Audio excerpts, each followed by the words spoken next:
no Senhor Jesus. Amém. Glória a Deus. Sou grato a Deus, em nome de Jesus.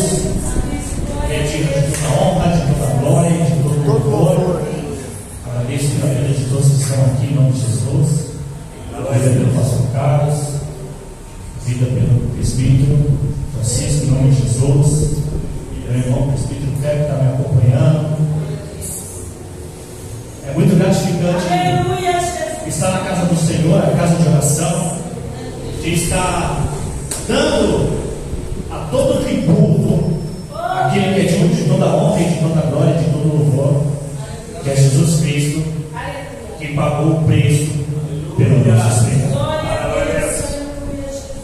Amados, eu sei que a hora já avança, temos poucos minutos, mas vou tentar resumir o mais possível que eu puder. Eu peço que abram no livro de Apocalipse. Livro de Apocalipse.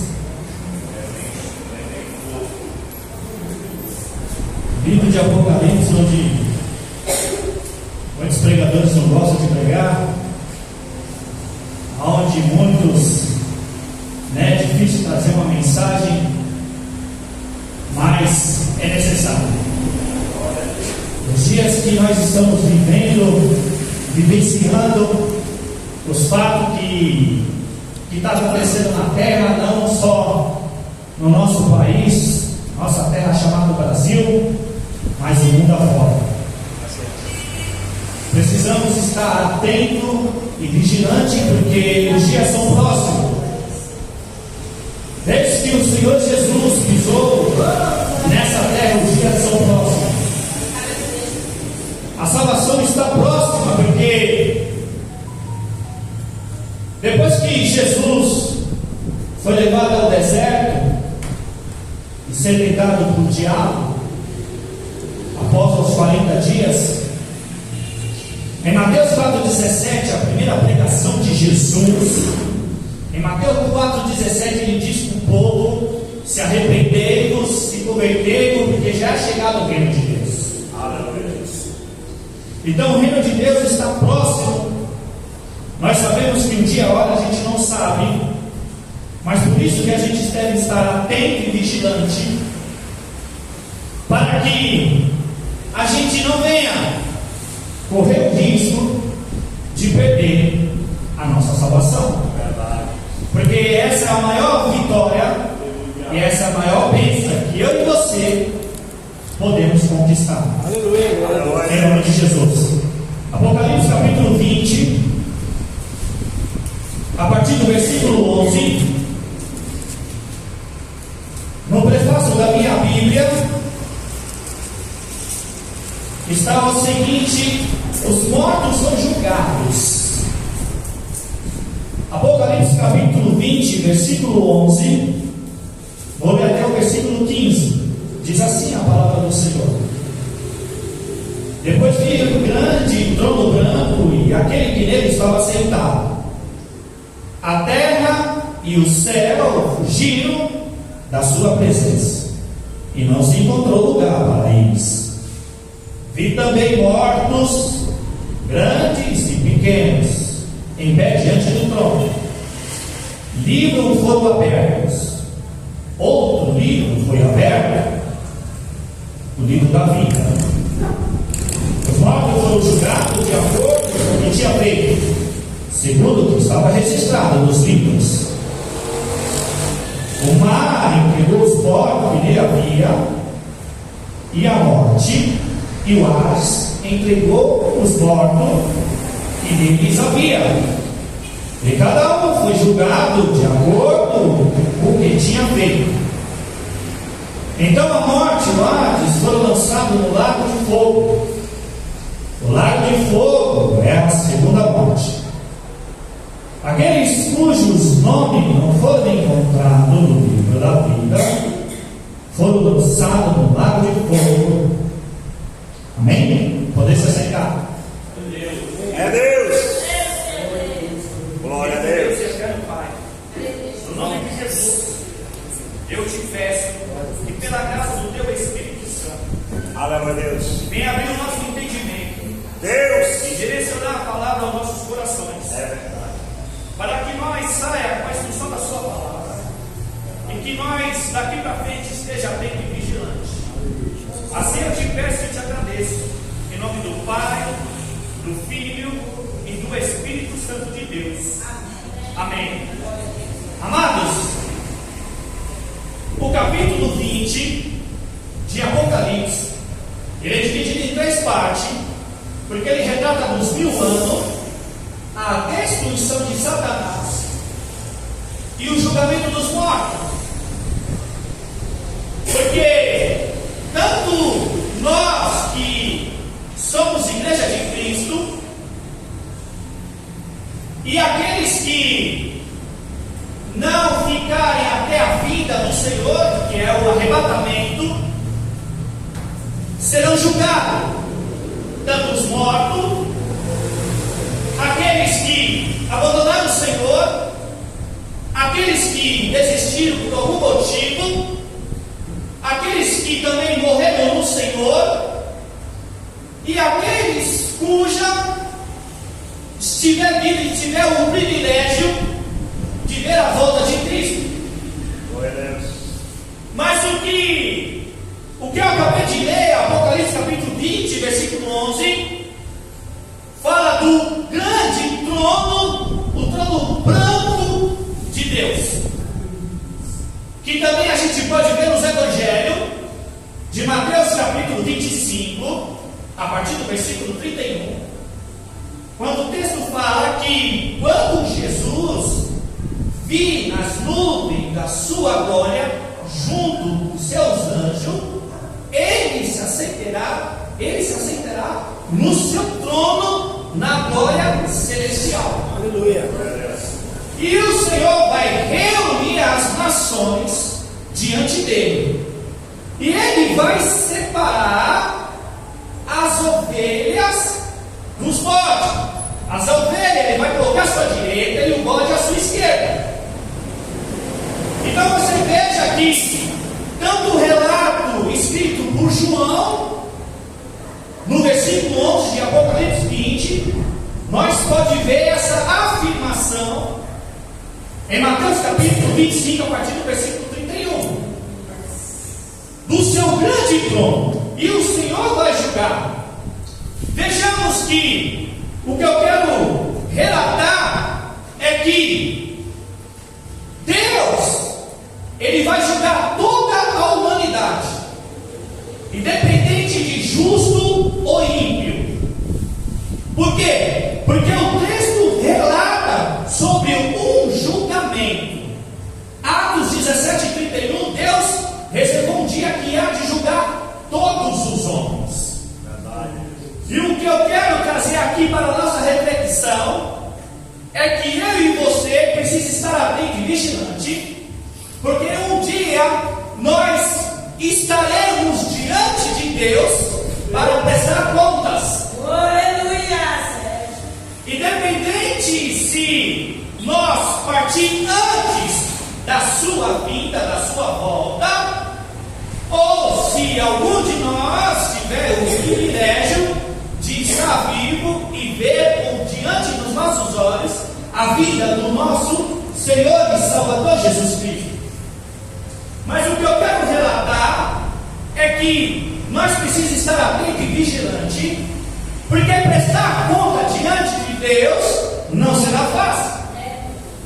Porque Deus vai requerer as nossas obras aqui na terra que nós fez diante dele.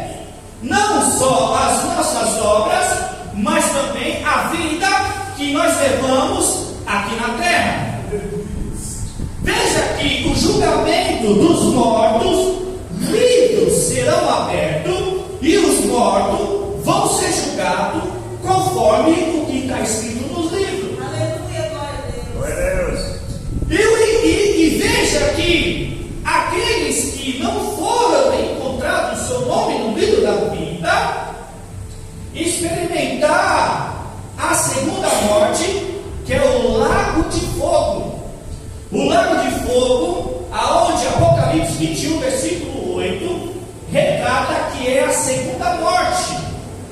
e vão experimentar o lago de fogo todos aqueles que se esqueceram de Deus, aqueles que viviam uma vida imoral, na idolatria, na feitiçaria, né, no homicídio e no adultério. Veja como que é a importância de eu e você refletir a nossa vida cristã. Aleluia. Por mais que seja difícil o caminho, tanto de levar uma vida com Deus e aqueles que trabalham em prol do reino de Deus. Glória a Deus. Se o texto retrata sobre um julgamento, é que Deus vai julgar toda a humanidade. E Romanos 14:12 diz que cada um de nós prestará conta de si mesmo a Deus. Cada um de nós, independente de estar na presença de Deus ou de não estar, de trabalhar em prol do reino de Deus ou não trabalhar. Agora, o mais preocupante é não a questão de passar pelo julgamento, mas a questão de passar pelo julgamento e ser salvo, ou passar pelo julgamento e ser condenado. Verdade. Por quê?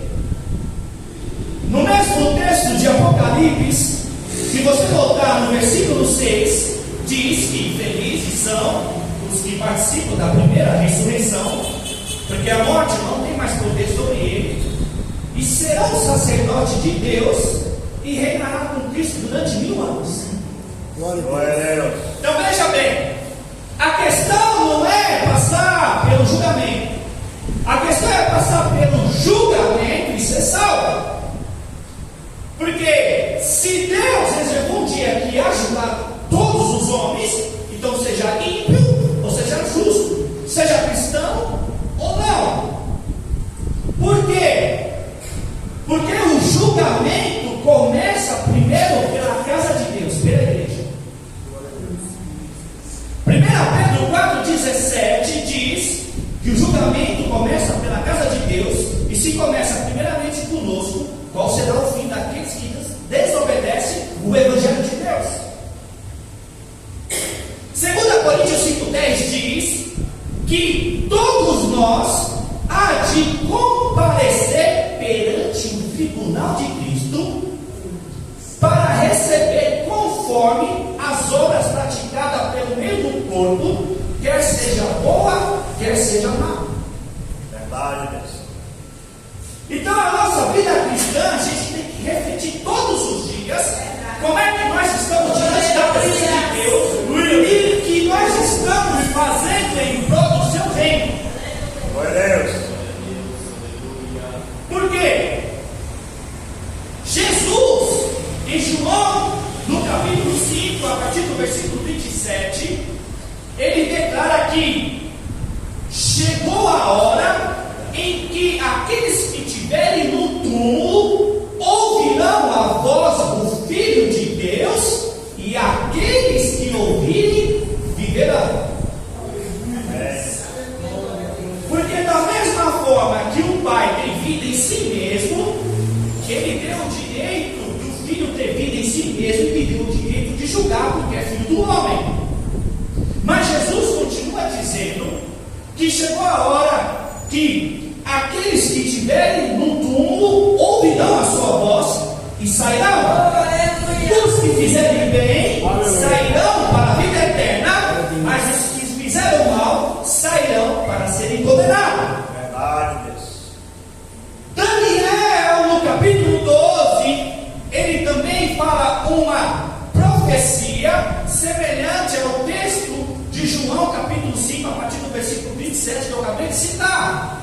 Daniel, capítulo 12, versículo 2 diz que o povo que dorme no pó da terra acordarão. Alguns acordarão para a vida eterna, outros acordarão para a vergonha e para o desprezo eterno. Então veja que a questão não é morrer, porque morrer destino aqui na terra. Mas a questão é que a gente não sabe o dia. Da mesma forma que nós não sabemos o dia e a hora que o Senhor vai voltar, nós também não sabemos o dia e a hora que a gente vai partir dessa terra. A morte não vai bater na nossa porta e avisar o dia e a hora que nós iremos partir. Então nós devemos estar alerta e vigilante, porque a questão não é a morte, mas é morrer com Cristo. Porque todos nós sabemos que aquele que não morrer com Cristo já tem o seu destino traçado.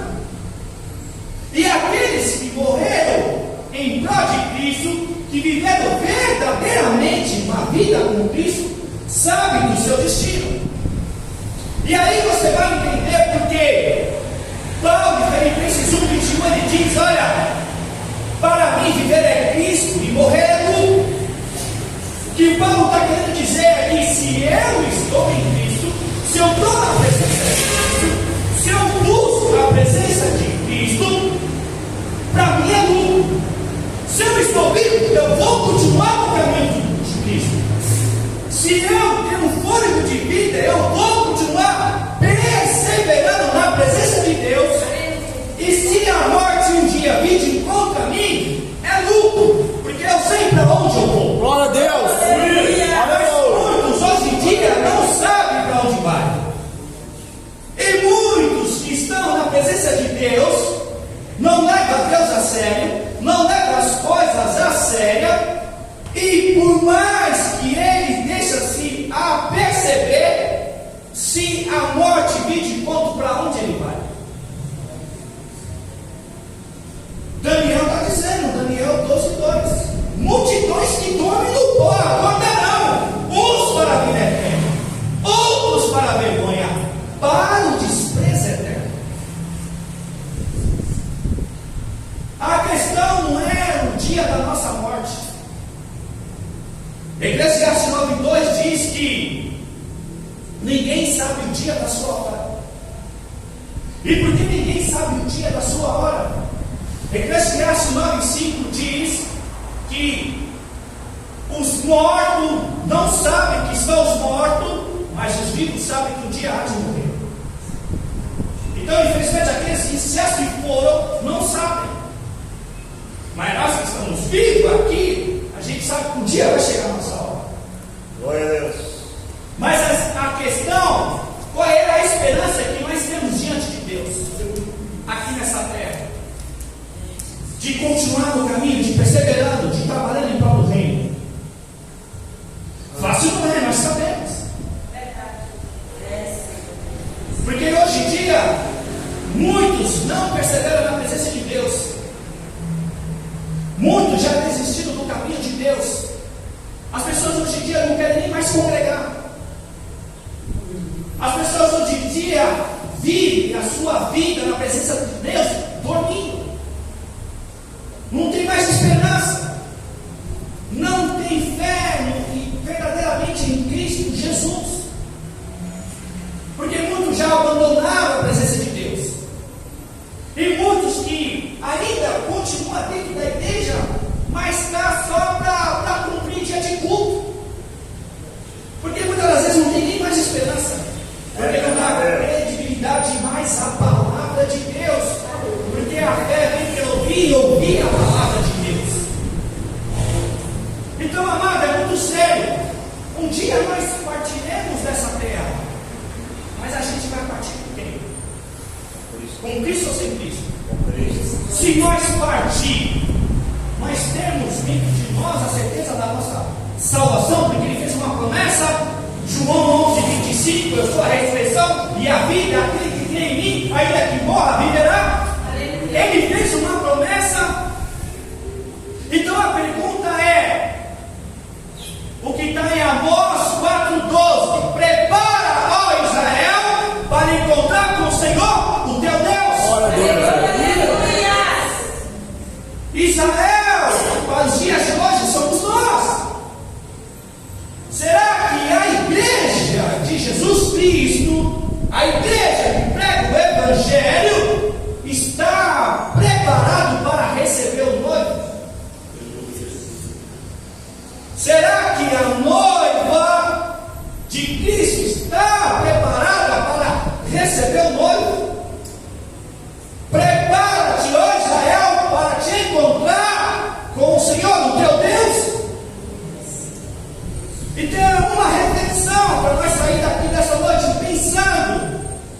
Se Jesus vir hoje, eu subo.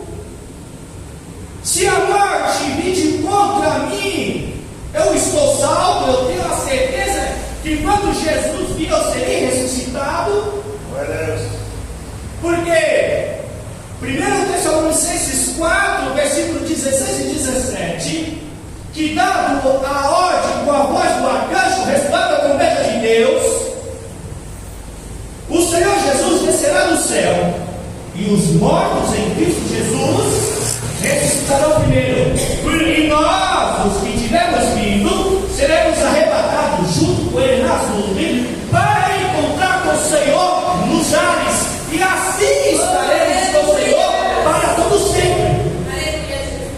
Então essa é uma promessa, é uma afirmativa verdadeira.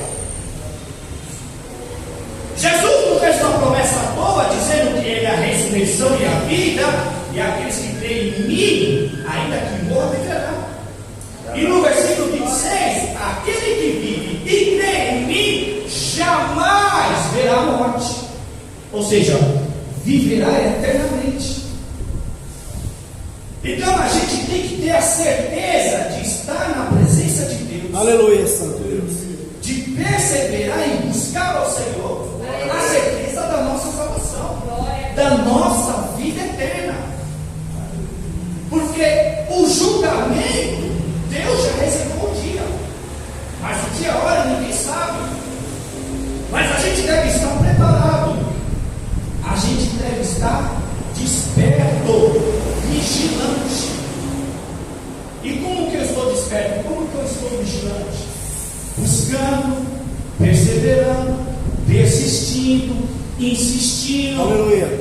Por mais que nós temos luta, por mais que nós passamos por aflições, por mais que passamos por algumas decepções, por mais que o caminho esteja estreito e apertado, que nós sabemos de Mateus 3,13 que a porta é estreita, o caminho é apertado, e são poucos que encontram, mas a porta larga, o caminho amplo, são muitos que encontram, mas leva à perdição. Mas a questão é, se eu fechar o olho hoje, eu serei salvo. Se Jesus vir agora, eu serei arrebatado. Essa que fica uma pergunta. Aleluia, glória a Deus, Santo poderoso, aleluia. Porque, amados, a gente não pode estar na presença de Deus e não ter a certeza da salvação. A gente não pode buscar um Deus e fazer em prol do seu reino e não ter a certeza da nossa salvação. A gente não pode buscar uma relação com o Senhor sem refletir no nosso estado espiritual em relação a Deus. Como é que está a minha vida com Deus? Eu estou aqui hoje porque realmente reconheço que Ele é Deus, Ele é o Senhor da minha vida, e um dia estarei em plena glória. Eu estou aqui hoje porque eu reconheço que a promessa que o Senhor fez, que é a vida eterna, Ele cumprirá na minha vida e na sua vida. Aleluia, glória a Deus. Então todo dia nós temos que meditar, refletir. Glória a Deus. E a única forma de a gente estar vigilante e atento com a vida do Senhor é estar olhando para a sua palavra. Lucas 21:19, é perseverando que vocês obterão a vida. Mas a perseverança aqui não é fácil, porque perseverança exige esforço, exige dedicação, força. Porque Mateus 11:12 diz que desde os dias de João Batista até os dias de hoje, o reino do céu é tomado à força, e quem usa da força se apoderará dele. A perseverança, em Apocalipse 14:12 diz que a perseverança é essa, os que obedecem o Evangelho de Deus e permanece fiel a Jesus. Glória a Deus. Então, amados, vamos continuar perseverando na presença de Deus sempre atento à sua palavra. E manter o nosso relacionamento com Deus através da oração. Veja que muitos das igrejas hoje, muitos dos irmãos já não querem mais congregar, já não querem mais cultuar, não querem estar num culto de doutrina, de aprender a palavra do Senhor. Muitos não querem estar num culto de oração, de revestir do poder do alto, se encher da presença do Espírito Santo, Então a igreja de Cristo, infelizmente, ela está completamente numa amnésia, é como se eu dissesse que a igreja de Cristo, infelizmente, estivesse em coma, porque não acordaram ainda para o viver cristão. Porque se a gente não priorizar o ensino da palavra, a pregação do Evangelho e o relacionamento com o Espírito Santo através da oração, que vida cristã a gente vai ter? Como nós vamos fortalecer o nosso espírito? Como que eu e você vai fortalecer o nosso espírito diante de Deus, se nós não olhamos para esses simples dois ministérios, oração e palavra? Se o apóstolo Pedro em Atos 6,4 ele fala, nós dedicaremos a oração e o ministério da palavra. Dois ministérios simples que dá sustentação espiritual. Glória a Deus. Dois ministérios simples que te dá crescimento espiritual. Dois ministérios simples que dá edificação mútua da igreja, que é o corpo de Cristo, e que te sustenta na presença de Deus. Muitos hoje que correm atrás de festa, de festividade, para ter fama e glamour, porque prega para lá e para cá, mas não se preocupa em ter a relação com Deus. Porque um dia ele vai estar diante do seu Criador, e no dia que ele está diante do seu Criador, ele vai ouvir o quê? Mateus 25, versículo 33, 34. Entre bendito do meu Pai, para o reino eterno, que foi preparado desde a fundação do mundo. Glória a Deus, aleluia. Mas aqueles que foram ovelhas, Aleluia. mas é para aqueles que foram ovelhas. Aleluia! Glória a Deus. Já pensou aqueles que estiveram na igreja por muitos e muitos anos, e no dia que ressuscitar, eu ouvi da boca do Senhor, Mateus 25, 41, apartai de mim, malditos, vai para o fogo eterno, preparado para o diabo e os seus anjos. Já pensou ouvir isso da boca do Senhor? Ouvir malditos, apartai de mim, vai para o fogo eterno, preparado para o diabo e seus anjos. Veja que o lago de fogo foi preparado para o diabo e seus anjos, não foi preparado para o homem. Só que o Salmo 9, versículo 17 diz que todos aqueles que se esqueceram de Deus também irá para aquele lugar, será condenado. O desejo de Deus não foi construir o lago de fogo para nós, mas sim para os diabos e seus anjos.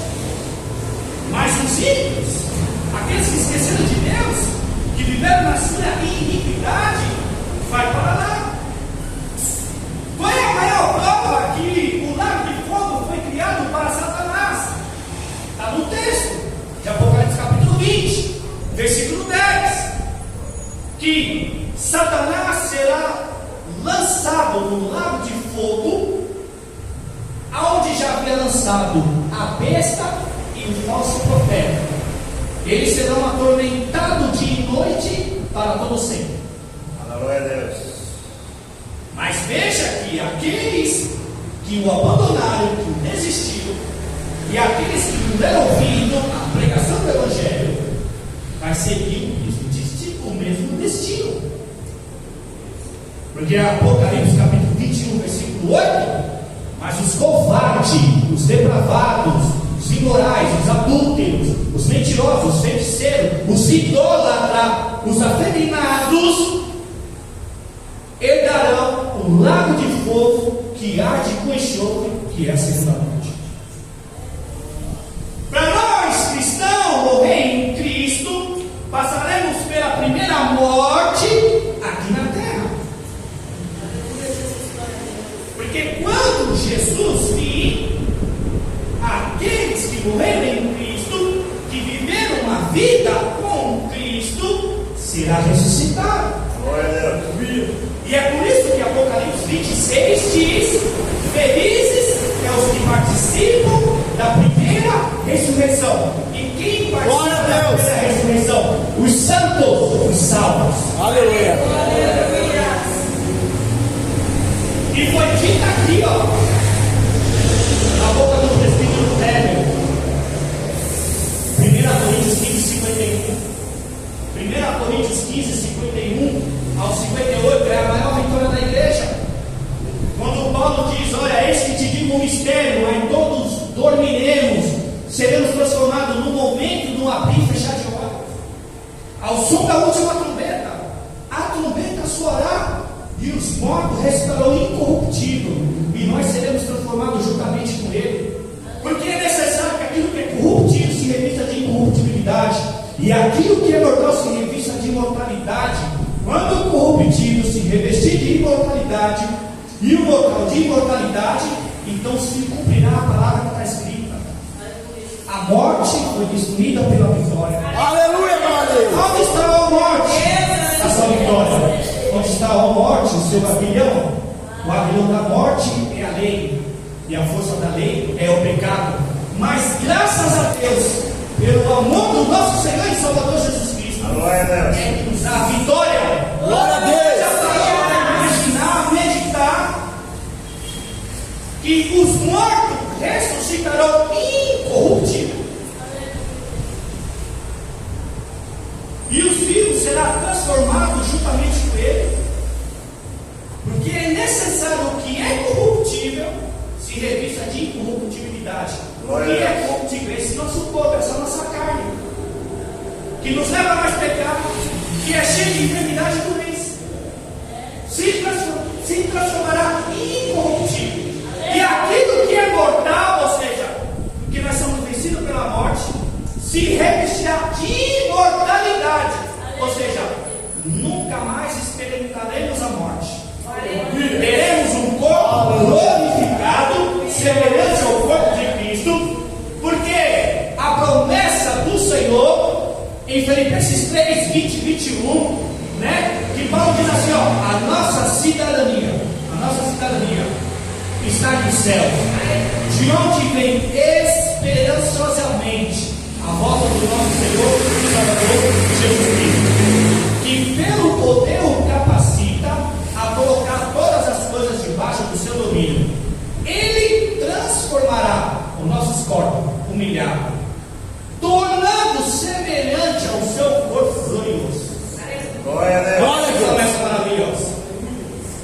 Olha que promessa maravilhosa para aqueles que perseverarem até o fim. Mesmo se você perder essa vida aqui na terra em Cristo Jesus, você será ressuscitado e transformado. Terá um corpo glorioso semelhante ao corpo de Cristo, cheio de luz, cheio de glória. E aí se cumpre Apocalipse 21, que ele enxugará dos seus olhos todas as lágrimas, não haverá mais morte, nem dor, porque a antiga ordem já passou. Aleluia! Então é essa a esperança que nós devemos levar em nosso coração. Aleluia! É essa a esperança que nós devemos levar em nossos corações, perseverando na presença de Deus e fazendo em prol do seu reino. Amém, meus irmãos? Até aqui nossa já foi. Amém? Então fica com essa palavra. A questão não é a morte, mas a questão é o reino. Cristo Jesus e ser ressuscitado para a glória. Amém? Amém. Glória a Deus. Agradeço a minha oportunidade.